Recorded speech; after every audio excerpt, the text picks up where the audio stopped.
some of a few of the most common ones anyway. We're not gonna, obviously this is not an exhaustive list that we're going through today. There are some good publications that I will recommend here and towards the end that for further information on each of these pests, as well as some others that we may not see quite as often as these, trying to keep this as a kind of a timely presentation. So don't want to delve too far into the weeds or bugs, as you probably should say. But anyway, we're going to go ahead and get started. Again, appreciate y'all all being here. So kind of the best thing about this, or one of the key aspects to remember, is this is just a management tool that we have. We're obviously never going to get really rid of all the insects, and not all insects are pests. Some of them are beneficial, some of them we kind of want around. So basically, we're just kind of doing a threshold method, if you will. Once the damage gets bad enough to treat, we don't want to just go out and treat, preventatively in most instances with insects, unlike diseases. There are some times, but obviously those are special situations. But this is only one aspect of proper home lawn management. It's just one of those keys that we have to fit the lock to make it open. It's not the only key. Obviously, there's disease, weed, fertilization, watering. There's lots of different aspects, but this is just one of them that we need to look at. And obviously, as with most things like disease and maintaining a healthy lawn and using proper cultural practices is extremely important for the management of insect pests, as well as other ones, so like disease or just things like that. So we want to avoid over fertilizing and over watering or improper irrigation to avoid stressing that grass out, or we don't want to over fertilize with to make it a big, lush, juicy green plant there for an insect that's flying by or walking by to see, that looks mighty tasty to them. So another thing we want to do is kind of avoid the thatch buildup. So we want to kind of monitor that and do any kind of dethatching or something like that every few years. If that does tend to happen, that's where a lot of insects seem to like to feed and hide out, and diseases as well. So getting rid of that thatch and maintaining and managing that thatch is also a great tool that we can use. Need to maintain a correct mowing heights. Again, that's kind of stress relief on the grass to keep it nice and healthy to where it can fend off and recover from a small insect pressure. Obviously, even a healthy turf can succumb to. So along with that, want to make sure we use a good sharp blade on our mower to help speed up recovery and heal up that, maintain a speedy recovery. That grass blade can seal off and heal up and kind of resist that insect pressure. But another thing we need to do is to scout and monitor lawn frequently. This can save us a lot of time, and a big dead spot can be avoided by catching it when it's a small dead spot. So just doing some things like this, just some cultural practices to kind of get ahead of the problem is a very big part in insect pest management. So we're going to kind of go into just a handful of the major pests we see here in Mississippi, kind of some identifying features, as well as just kind of some of the damage. And at the bottom of each of these slides, you will find the control methods that are labeled on the. They're all going to follow this kind of the same format, with the name of the pest to the left, and the active ingredient chemical on next to that, and then the rate, as well as irrigation practices prior to or afterward application. So I'm going to start off here with fall armyworms, or just caterpillars in general. They are typically more damaging on Bermuda grass lawns than we typically see on St. Augustine or Bahia grass or centipede, things like that. But that's not to say if populations don't get high enough that they won't be looking for an alternative food source. So just something to kind of pay attention to. These obviously are chewing mouth parts. So they're actually eating the blades of grass themselves. Um, they're common in the late summer, the early fall. So obviously a fall armyworm, which there are more than one type of armyworm. This is just the typical one that likes to cause issues in a lawn. They're easily identified. They're typically in South Mississippi. They're kind of a brownish color. They can be green. They can have a yellowish tint to them. So good characteristic is that inverted Y on its head. When you see a large caterpillar, obviously this would be very hard to see on a very, very young caterpillar when we're wanting to typically find them. So once they get big like that, that's when they do a lot of damage. So if we can catch them when they're small and just be out there scouting, let's go catch them when they're small, they're a lot easier to kill. Obviously, since they are feeding on the grass themselves, but insecticidal sprays typically work a little bit better, or a good bit better, I should say, just because it's able to get contact on the pest itself. So a granular product will kind of fall into the thatch or fall onto the top of the soil surface and kind of miss the target area, which is the actual pest itself. So liquids are generally more recommended than granular for caterpillars and fall armyworms in general. So these are typically found late summer, early fall. So kind of start in the middle of the summer, early summer, just kind of doing a weekly scouting. A lot of times in pastures, you'll see a big flock of cowbirds or birds flying in. If you see that, typically that's a kind of a sign that all armyworms or armyworms in general are kind of active and out in any type of population when you see those big flocks of birds. So just start scouting pretty regularly. You want to just kind of get down at level, even with the grass, kind of brush your hands through it and then kind of peel the grass back. Look down on that thatch layer, see if you dislodged any small, like coiled up little tan to light green, or sometimes even the dark gray ones, typically what we see, caterpillars that have fallen off the leaf blade. So if you find some of those, you know it's time to treat. And again, that's when you want to treat, because once they get big, that's when they do most of their damage. So if you can catch them early, you're likely to prevent any visible damage to your turf. So our next one we're going to move into is Tinch Bugs. This is very damaging to typically to St. Augustine grass. Typically during hot, dry periods. It's one of those things where it typically affects that are full sun. You don't see these very much in the shaded areas of St. Augustine. They like that full sun out in the middle, wide open. As you can see here, this picture with the kind of a mix of nymphs and adults. The nymphs obviously are a pinkish color with a kind of a white stripe along the back. The adults are that black color, have the kind of whitish grayish wings that are folded across its back. So it's kind of got that characteristic look. One good way to scout for these is take an old metal coffee can, if you can still find them. I know those things are kind of rare these days, mostly plastic or bags, but aluminum bags. But just take both ends of that can off, kind of drive it down in the ground an inch or two, fill it up with water. And then basically within about 5 or 10 minutes, if you have any issues or have a high enough population, those things will start to float up after 5 to 10 minutes or so. Just let it sit there.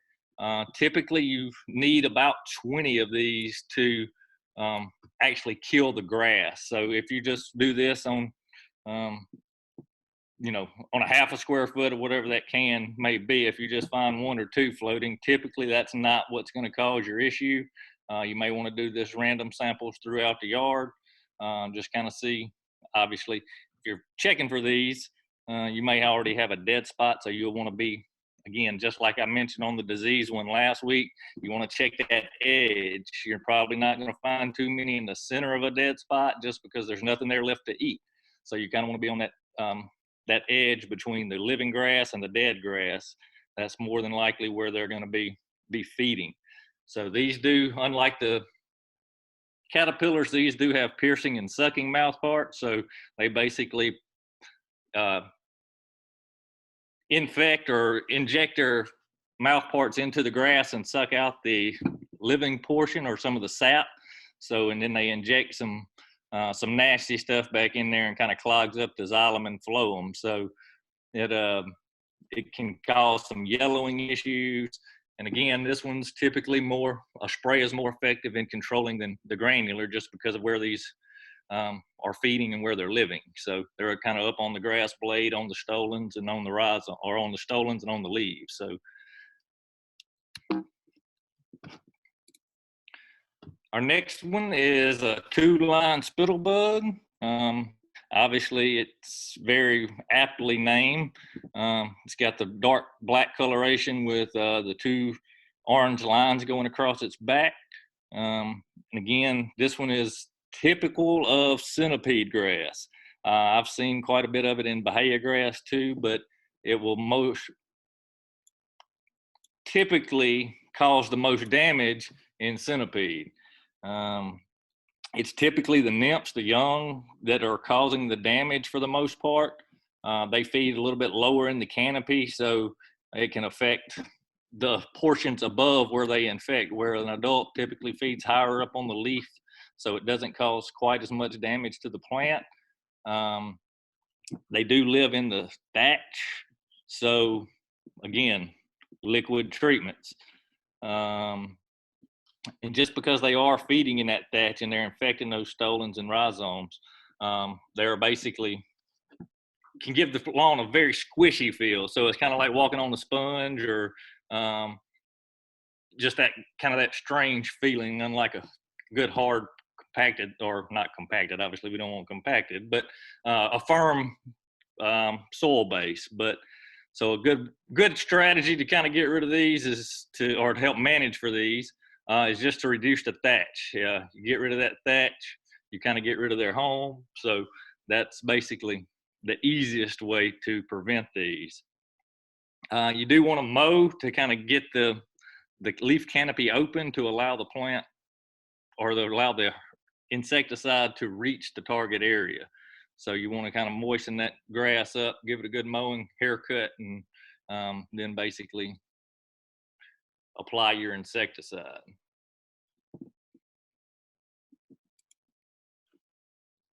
All right, this is one that I get a lot of calls from in the summer, especially I've had quite a few calls from the past couple of weeks, actually. So they're probably starting to get pretty active. These are more common in the south end of the state. They rarely cause any issues up in the north, just because, or the northern end of Mississippi, because of our soils. We have a lot sandier soil here, and typically that's what these prefer. They're basically tunneling through the ground to feed on the roots. So heavier clay soil makes it much more difficult for them to penetrate through that soil, push through there, and feed on the roots. So this is typical of coastal sandy soils. So not only do they do the tunneling, but they also feeding on the roots, which that shortens the roots, which in turn creates a problem with moisture retention or moisture extraction from the soil. So once we have a kind of a dry period, those shorter roots are less able to keep up with the demand of the plant. So you're going to start seeing some quick drying down, and possibly even death to the turf. So you got these kind of mini mole tunnels / hills everywhere with dirt and soil pushed out. So that's kind of why they get their name, the mole crickets. And you can see they're kind of hard, ugly little rascals. But they can cause huge issues. You'll find, I know we had a big problem with these on golf courses.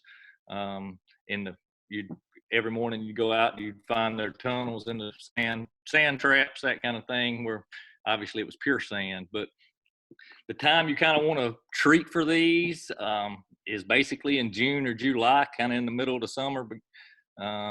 That's when typically the adults have already flown and laid their eggs, and that's when they're starting to hatch out. So that's the easiest time to control them, as with most things, including weeds and insects. Started early. A smaller insect is easier to kill than a big one. So to scout for these, basically you just want to use about an ounce of dish soap in 2 gallons of water, poured over about 4 square feet of area, and that should flush them to the surface if you believe this is what could be causing your issues. And again, your treatment options are down at the bottom. So depending where do these live in the soil. So basically you want to make sure you irrigate after any type of application of an insecticide, just to make sure you get that insecticide pushed down to where these critters are. So again, that's another thing we got to think about when we're treating is where do they live or where are they feeding? So depending upon that will dictate whether or not we need to irrigate or not prior or following application. So the next one I see a lot of, and I get more calls on this, and it's not necessarily on this in particular. It's because of some other problem they're having in their yard. But white grubs are a big problem. They are basically the larvae of multiple beetle species, which we obviously have tons of here. So these can cause serious problems and can get into very large numbers relatively quick. They're about a 1 inch long, white bodied, brown head, curled C-shape, just typical white grub. We probably all have seen them at some point when we were out in our flower bed and turned over some soil or was digging a hole to put a flower or plant in, something like that. Again, they're feeding on the roots, kind of like the mole crickets. So they do cause serious root issues. The reason I say I get more calls on this is because of the secondary pest. Basically, the other insect damage or the other mammal damage caused by the feeding of this insect. So armadillos, skunks, moles coming in, tunneling in your yard, that is a very good sign that you more than likely have a very big white grub or just grub issue in general. So a lot of times if you get rid of the food source, you get rid of those animals. Now, they may just move over to your neighbor's house, but then you can recommend to them basically the same thing that you did to keep pushing them on down. So a great way to get rid of these, or to get rid of the secondary mammals, is to get rid of their food source. So one way to think about it is moles eat meat. So voles is another problem that we have. We'll get into some mammal pests and another one, but so if you got mole issues, they're eating some type of meat. So usually it's some grub or worm, something like that could be causing some issues on your lawn as well. So they just kind of a sign or sign of something that may be going on, and maybe give you a little bit of heads up before you see issues with your actual turf. So to sample for these, you want to do about a 1 or 2 square foot area. Just kind of peel the grass back like you see in that picture. If you see 4 or 5 grubs, that's usually time to treat. So in this picture where you've got 20 to 30 probably, it's definitely time to treat. So again, where are these animals or where are these critters living? In the soil. So basically you got to make sure we irrigate after our application of our insecticide.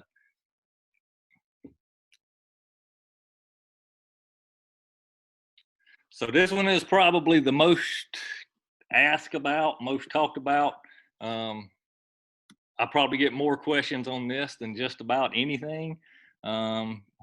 This is a bigger problem for the majority of people, and a very good reason to be. Not only is it very unesthetically pleasing, but it's also a safety concern, unlike some of the other ones. This is obviously can be very bad news for small kids, adults, and animals themselves to fall into one of these, or even just briefly get your foot in one. It can be very, very painful.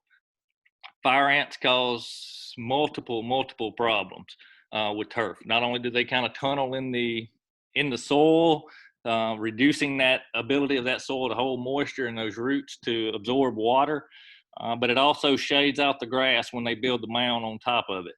And then a secondary part of that problem is you come through with your lawnmower and you basically chop over the top of it, and now you have a dull lawnmower blade to go along with all the other issues that they've caused. That now they just kind of dulled your lawnmower blade for you. So a combination of treatment options are available for fire ants. The recommended way to do it is to apply a combination of baits and individual mound treatments. Typically like to recommend doing the bait treatment 3 times per year. Usually like to use Easter, 4th of July, Labor Day as our reminders for those. Now, obviously, you don't have to be on those exact dates, but those are just kind of reminders that you need to put out a bait. And then in between those dates is when you want to kind of use your mound drench or your individual mound treatment, whether that be a liquid or a granular product. Obviously, granular or the powder products are very easy to do. You just take your container out with you with your gloves and with a spoon or with some type of measuring cup or something where you put a certain amount over the mound itself. Obviously, the liquid drenches are going to be much more a speedy way of controlling the individual mounds, but it can be kind of cumbersome filling up a bucket, toting it around, dumping it on the mound, going refilling your bucket. Sometimes that can be a little bit of a hassle. So the bait treatments you see there typically are extremely low rates. So you use a very low amount of actual product per acre.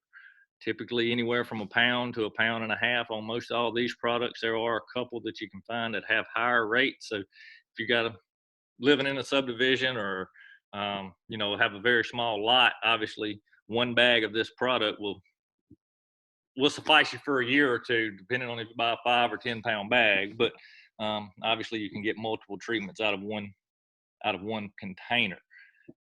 So it makes it very, very economically friendly. So basically, the good thing about baits is that you put them out at the low rates and you're killing the mounds that you don't even know yet are there yet. So you got these individual colonies that are young colonies that have yet to really get formed well. They go out and they harvest the bait and bring it back to the colony. And basically that's all she wrote for that colony. So once they feed on that material, it kills the entire colony before you ever even knew you had a problem. So this is a big issue, obviously, with hay fields as well, in pastures, that kind of thing. So there are a lot of options, a lot of good options. The main thing is just to remember to stay on top of it and make sure you're using the right amounts. Obviously, the baits, you want it to sit out there for as long as possible for them to kind of be out there feeding. You don't want to do it out right before a big rain to where it's getting washed away or possibly not going to be available to the insect pest that you're trying to control. So I think that's all of the common insects that I wanted to go through. I know it was kind of a shorter program for today. The resources that I want to guide you to basically are some publications from Mississippi State Extension. There are some links here, and obviously I can be more than happy to forward this presentation on to y'all. If you'd like, I can email a copy of it to you. These are awesome publications. Obviously, I've used the second one, that Establish and Manage Your Home Loan. That's kind of been my guide for kind of the layout of this these presentations I've been doing. So all of this information can be found in a smorgasbord of these three publications. So these are awesome to look at. Make sure you visit our extension website, like Christian said, as well as our social media pages. A lot of this stuff is posted there. You can find informative videos and little short snippets on from specialists or from other county agents as well. One thing I do want to mention about pesticide use, but obviously we want to be diligent on and judicial on our use of pesticides. And the first step is correctly identifying the insect or pest that we're dealing with. So if you have any issues, be sure to do those scouting techniques that I mentioned throughout the thing. Or if you don't feel comfortable, make sure you contact your local county agent. Be happy to help you identify something through pictures, or sometimes if you can catch one or capture one and bring it to the office, be more than happy to help you identify it. So correct identification is by far the most important in any type of control or disease or insect or disease control method. Without proper identification, can't really know what we're treating for. So make sure you read and follow all the label directions. Obviously, wear all the personal protective equipment. Mix and apply according to the label. If it says 2 ounces per gallon of water, or per 1,000 square feet, whatever it may be, make sure that's what you use. They've done a lot of work to make sure that that's correct and that is sufficient. So 4 ounces, you're just wasting your money, or anything more than what the label. And not only that, it's the law. So you could get into some serious issues, and obviously it's just not good for the environment either. So to over apply. So we want to make sure we're doing everything we can to prevent that. So obviously dispose of containers and any type of extra that you have properly.